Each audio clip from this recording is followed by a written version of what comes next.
Before we begin, make sure to like and subscribe to Dreadline Diaries for more chilling horror stories. Turn off the lights, put your headphones on, and remember, storms don't always pass. Sometimes they stay forever. Story number 1. My name is David Hale. I'm a wildlife photographer from Texas, but what I experienced in 2018 while tracking storms across the Oklahoma border changed me forever. I went there to document nature's wrath. What I found was something else entirely. It began like any other storm chase. My destination was a small rural area marked on old maps as Black Hollow. But when I looked it up online, there was nothing. No photos, no population stats, just coordinates and a thin dirt road leading deep into nowhere. That should have been my first warning. At a crumbling gas station miles from anything modern, I stopped to fill up. An elderly woman behind the counter stared at me without blinking. Her name tag read, Mara. She didn't ask me what I needed. She just said, "If you're heading toward Elk Valley Road, don't." I paused. "Why?" I asked. She lowered her voice. "Storm out there's not like the rest. It doesn't pass. It keeps whoever goes past that ridge. You'll hear thunder. But it ain't just weather. It talks. And if it talks to you, you're already gone." I laughed nervously and handed her a 20. She pushed it back. "Don't pay. Just go back where you came from." I wish I had listened. Later that night, I set up camp near the tree line off Elk Valley Road. No signal, no service, but the skies were beginning to churn. I was thrilled. Perfect storm conditions for capturing some wild shots. I set up my gear, locked the car, and watched the sky turn to liquid steel. Around midnight it began. Thunder deep and unnatural rolled in, not in intervals but in a constant bone-shaking growl. The rain followed, but not like normal rain. It moved sideways, then upward, then back again. I couldn't breathe right. The air smelled like burning wires and iron. Suddenly the temperature dropped 20 degrees in seconds. My camera began to glitch. I aimed it toward the open field and hit record. Lightning cracked across the horizon. And for one horrifying moment, I saw a man standing in the distance, completely still, arms at his sides, eyes glowing faintly. The light faded. He was gone. But then, more lightning. And this time, the entire field was filled with people. Dozens, maybe hundreds. All standing, frozen, all facing me. When the light vanished again, so did they. I stumbled into my truck, panicked, drenched. The windshield fogged, the headlights turned on by themselves. But they weren't pointing forward anymore. They turned slowly, illuminating the edge of the woods, and something walked through them. It wasn't an animal. It moved upright, dragging what sounded like chains across wet gravel. As it passed through the beams, I saw its face, blank, mouth open too wide, as if screaming. But no sound came. I stayed in that truck until morning, or what I thought was morning. When the rain stopped, I drove back toward the gas station, but the road had changed. There were no signs, no building, no gas station, just an endless stretch of overgrown pavement. I tried my GPS. It said location unknown. I drove in every direction. Nothing, no people, no cars. Only endless storm-washed emptiness. That's when I found it. A torn diary, half buried in the mud. The cover read, Jenny, 1967. The last entry chilled my blood. "The storm won't let Daddy leave. Mommy screams every night. The thunder talks to me now. It says I belong to it." I kept walking, dazed, trying to find help. I came across a small farmhouse, half collapsed. I called out, No answer. Inside, everything was preserved in dust and decay. But the strange thing was the footprints. Small, bare, muddy footprints leading to the basement. Against my better judgment, I followed them. Downstairs, I found a bunker. Shelves lined with rusted emergency radios, each of them whispering static and something else. A rhythm. I realized it was Morse code. I translated it later. It said, "Stay. With us." Panicked, I climbed out and ran through the woods until I reached a tall fire tower. I climbed it, hoping to get a signal. There, in a rusted locker, I found an old notebook. It belonged to Eli Turner, a storm chaser who vanished in 1974. The final page read, "This storm isn't a storm, it's a loop, a parasite. Every time it returns, it takes someone, and when it does, it makes them part of it." I hear them whispering in the thunder now, my wife's voice. She died 5 years ago, but she's in the lightning, and soon I will be too. At that moment, lightning struck the tower. I blacked out. When I came to, I was in a tunnel, no lights, just echoing water drips. I crawled through it until I found another chamber filled with missing person posters, all from different decades. Some dated back to the 1920s. They were pinned like trophies. Each one said the same thing at the bottom. "Last seen during Black Hollow Thunderstorm." I don't remember how I got out. I just remember walking. Rain, screaming, voices in the thunder calling my name. "David, David, stay." The next time I opened my eyes, I was in a hospital near Wichita Falls. I'd been missing for 9 days. My footage was recovered from my truck, which had been abandoned in a dried-out field 60 miles from Elk Valley. They never found the town, or the farmhouse, or the bunker.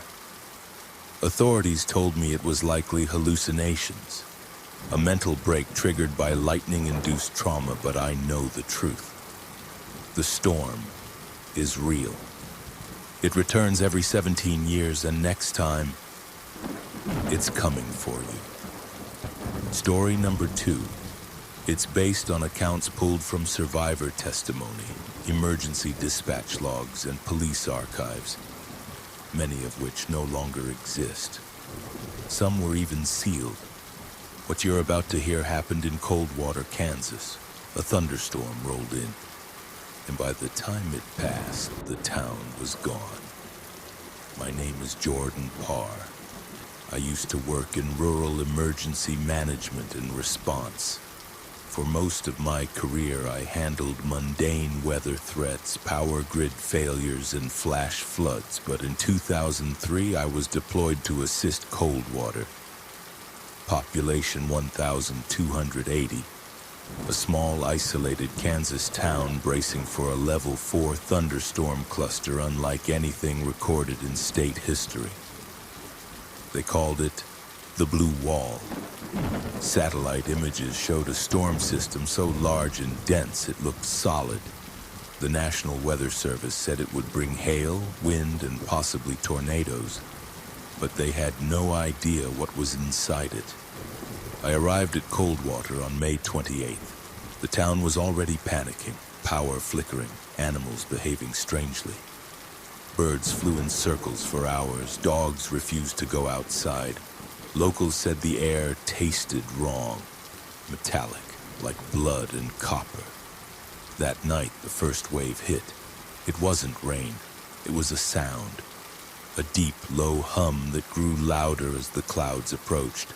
The sky turned violet, then a shade of black so dark you couldn't see your own hand in front of your face. There were no stars, no wind, no motion, just thunder.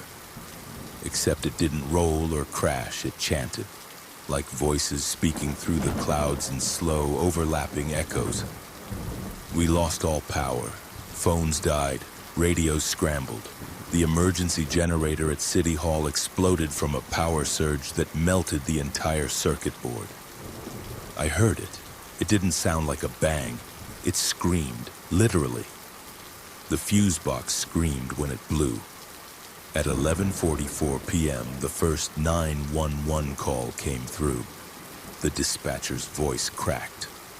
Her words were barely intelligible. "They're coming out of the corn. Face is wrong. No eyes. God, the kids, they're just standing in the field, or not moving." And then static.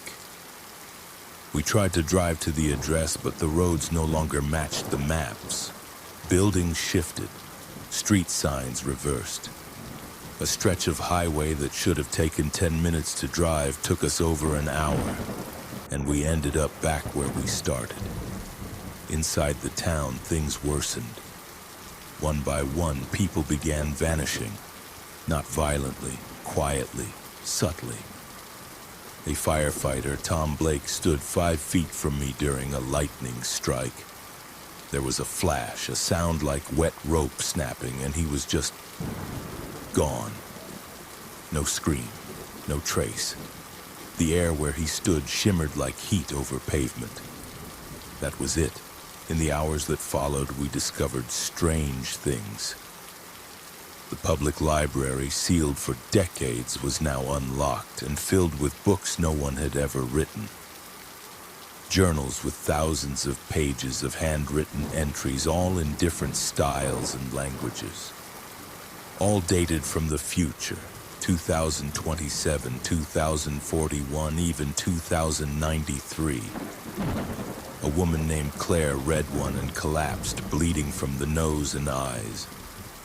She whispered something as she died. They showed me the end. The storm. It's not weather, it's a filter.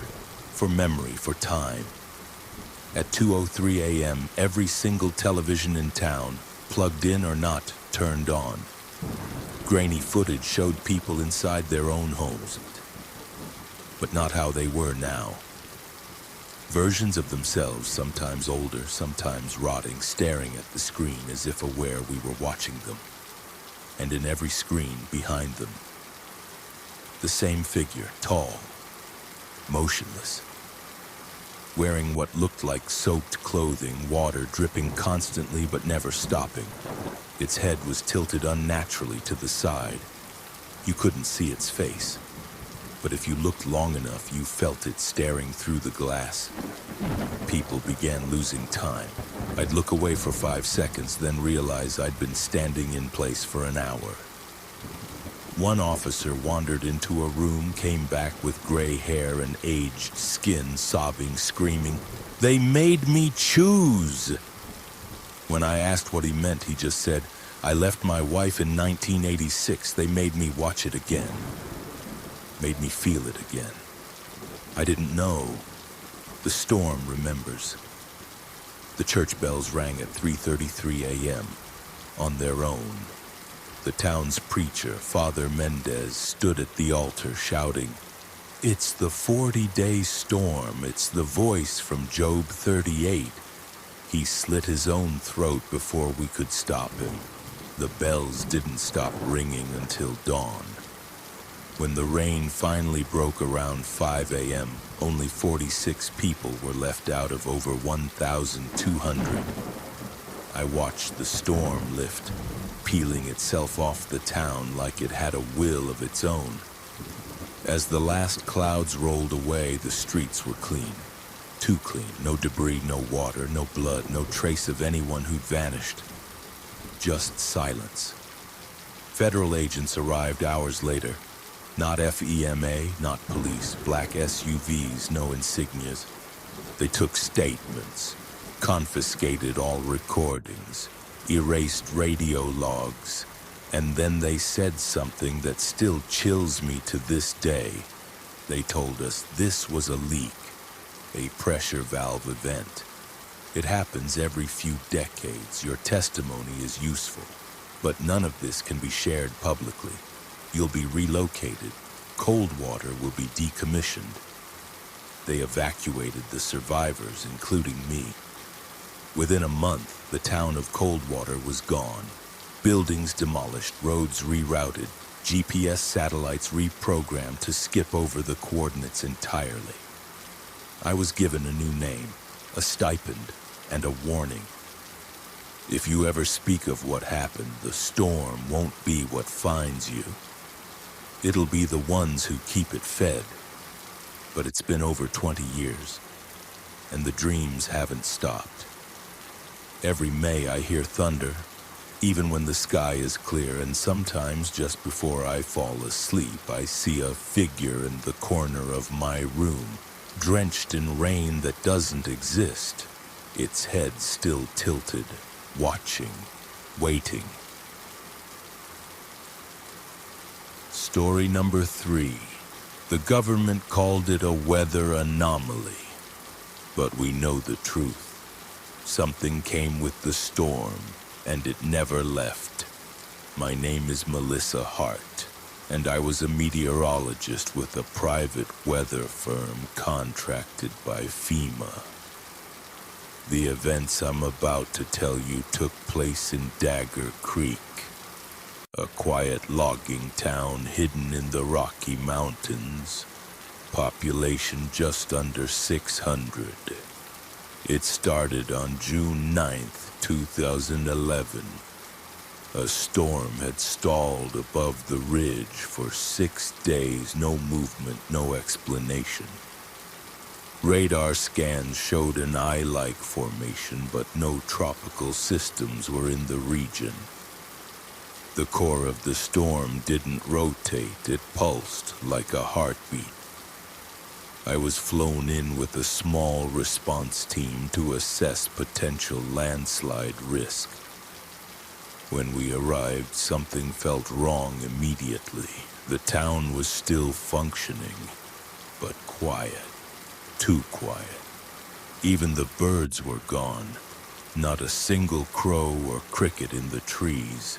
Just wind, and that low, distant rumble, thunder without lightning. We spoke with the sheriff, Harold Lane. He looked exhausted, bags under his eyes, shaking hands. He told us half the town hadn't been sleeping, that some of them heard whispering in the rain.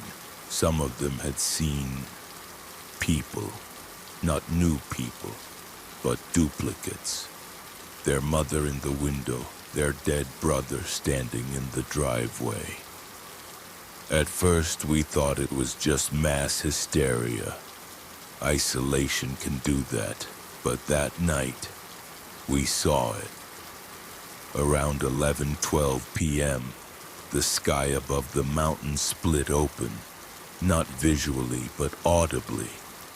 It was like reality tore. The sound was indescribable. Imagine a freight train underwater mixed with children screaming backwards. The rain began immediately. Thick, oily drops that didn't absorb into the ground. It coated everything. Metal, leaves, even our skin with a shimmering black film. My partner Rob ran outside with instruments to sample it. Within seconds, he collapsed, eyes wide open, mouth twitching. We pulled him inside and found his pupils had dilated completely. No irises left. He was staring up, mumbling a word over and over. They're here. They're here. They're already in. He never recovered. We tried contacting FEMA, no signal. Emergency broadcast systems were dead. All frequencies were overrun by a looping tone like an EBS alert, but wrong, slower, deeper, distorted.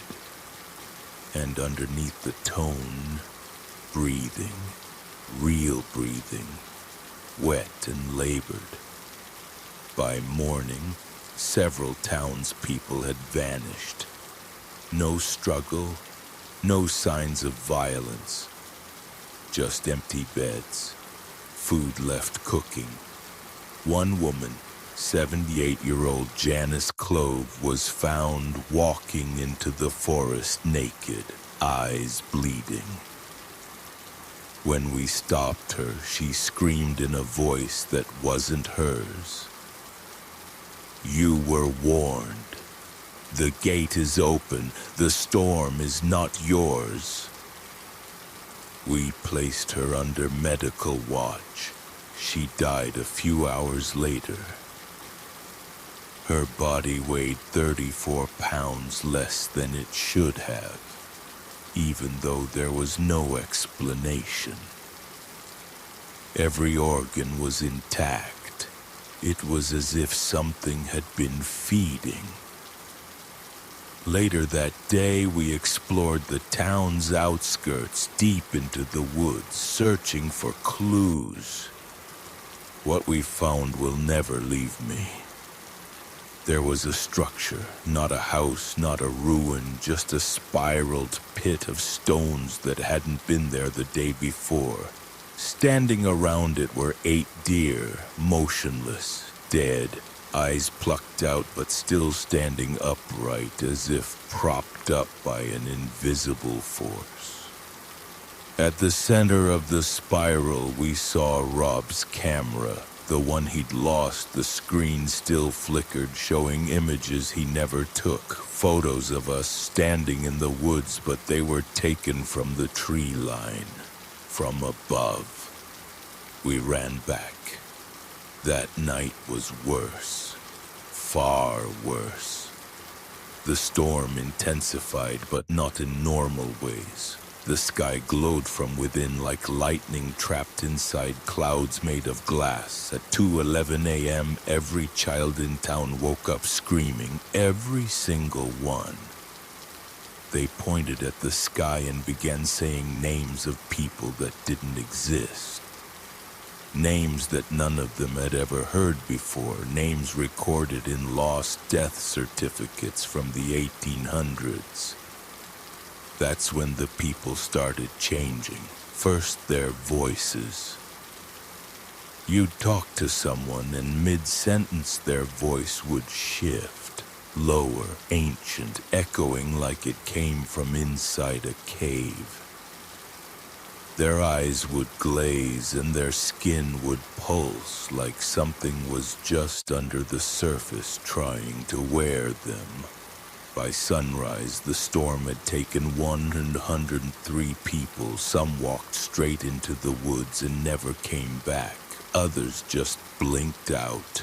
I watched a man tie his shoe and then gone, as if someone had erased him in real time. The rain began to fall upward.